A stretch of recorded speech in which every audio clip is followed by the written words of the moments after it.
Hi everyone, this is the Math 30-1 functions review, and this is question 3 out of the composition section. So given f of x is equal to 3x plus 4 and g of x is equal to x squared minus 1, determine. And we're given a whole bunch of things to look at here. So we're just going to kind of run through this all together. Now, so hopefully as we go through this, you'll get a good sense of the rhythm of this question. So we've got a function composed with another function. We start at the center and work our way out here. F of 2. So if I plug 2 in for the independent variable in f, I'm going to get 3 times 2 is 6 plus 4 is 10. So f of 2 is 10. So now that becomes the input in g of x. So g of 10 is going to be, well, 10 squared minus 1, 99. Okay? Now, your calculator can do this. Okay? Your calculator can do this, and let me show you what I mean by that. Try to do this real quick here so that we can move on here. I can enter, for example, in my calculator into y1, I could enter 3x plus 4, and then in 2 I could enter x squared minus 1. Okay.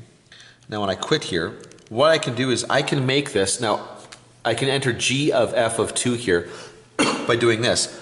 Vars, press the vars button. Okay, remember vars is over here. Okay, vars, go over to y vars, choose function, and it was y2. That was my g, and I'll put brackets, and then I'll go back in there, vars, y vars, function, y1, bracket, put a 2 there, close bracket, and there's 99. Okay, just like what we found here. So the calculator can do this. Okay, when you switch order, okay, this is one of those operations here where order does matter. G at 2, plug 2 into g, so 2 squared is 4 minus 1 is 3. So I can replace g at 2 with 3. And then f of 3, we'll plug 3 in there. 3 times 3 is 9, plus 4 is 13. So the answer is 13. Okay, so I'm getting two different values here if I change the order. Let's come over here. G of f of negative 1. Okay, well I come back to f of negative 1. If I plug negative 1 in for x here, 3 times negative 1 is negative 3, plus 4 is 1. So I can replace f of negative 1 with 1. And then g at 1, if I plug 1 in for the independent variable, 1 squared is 1 minus 1. Well, 1 minus 1 is just 0. And so there we go.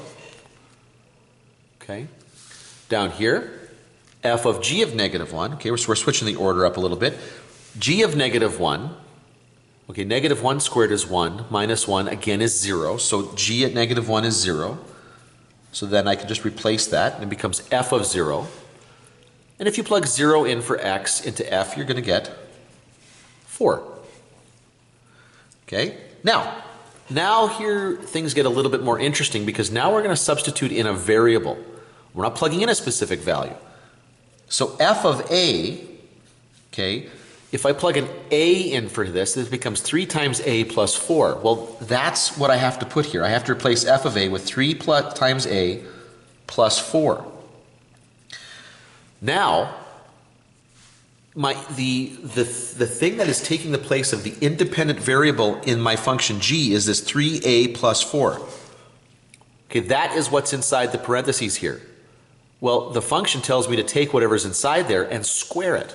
So this is going to become 3a plus 4 squared minus 1.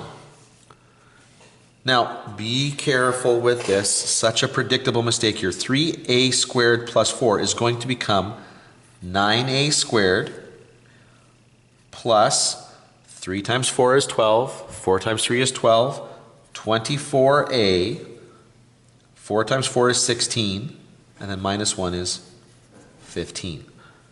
That's what that becomes. Now, if you're wondering where the heck the 24 came from, it's because you're not foiling the 3a plus 4. You have to multiply 3a plus 4 times 3a plus 4. Please write that out and do it, and you'll see where that's coming from. Okay, now we're going to do the exact same thing. It's just that we're going to change the order here. When I plug a in for g, a in for x in the g function, it's simply going to become a squared minus 1 So now I make that replacement here. This becomes f of a squared minus 1. So now this becomes the independent variable in f. So we come over here. So whatever's inside here is going to get multiplied by 3, and I'm going to add 4. Which means this little beast right here is going to get multiplied by 3, and then I'm going to add 4.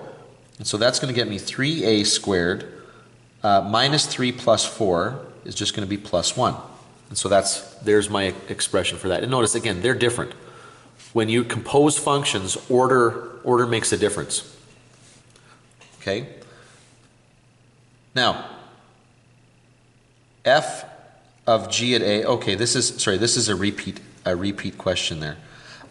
Actually, let's do it like this. I'm going to change this. Let's make this f of a. Because I can see what they're doing in this next one here, g of a. That's probably meant to be an f there. So let's do that. F of a, we already figured out was going to be 3a plus 4. So this will be f of 3a plus 4. And now if this becomes the part that we put inside the function for f here, this is going to become 3 times 3a plus 4 plus 4. And putting that together, I'm going to get 9a plus 12 plus 4 is going to be 9a plus 16. So you can compose a function with itself. It's kind of a neat feature of that. This one here is going to get a little bit more complicated.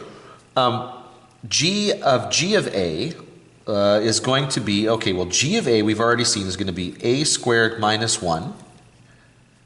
G of a, okay, well, I'm going to take this a squared minus 1. That's going to become the independent variable for g. So this will be a squared minus 1 squared minus 1. Now, we're going to run into this issue here. We got a binomial being squared, so you got to be careful about this. This is going to be a to the 4th minus 2a squared minus 1, plus 1, when you square the plus 1, minus 1. So that is as far as that is going to go. So a to the 4th minus 2a squared. That is g composed with itself at a.